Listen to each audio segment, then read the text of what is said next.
Tuwing araw ng Kagitingan, Abril 9th, ginugunita natin ang Fall of Bataan.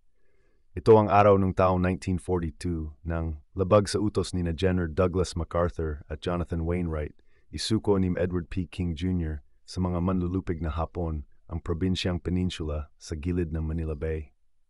Mahigit 76,000 tauhan ng USF, United States Armed Forces in the Far East, 63,000 Pilipino, 1,000 Chinoy at 12,000 Amerikano ang binihag. Ninakawan sila ng personal na kagamitan at sa pilitang pinalakad ng 140 kilometers sa Death March patungong Camp O'Donnell, Tarlac. Libo-libo ang namatay sa pagod, gutom, init, sugat, sakit at walang rason na pagbabayoneta. Halos 54,000 lang ang umabot sa concentration camp. At marami pa muling namatay doon sa sakit.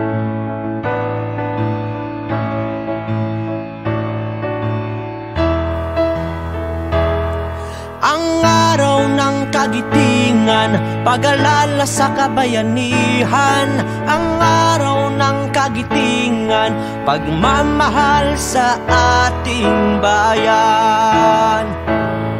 Tuwing 9 ng Abril, pinagdiriwang ang kagitingan. Oy, pagtanaw sa mga bayani at nagtanggol sa ating bayan.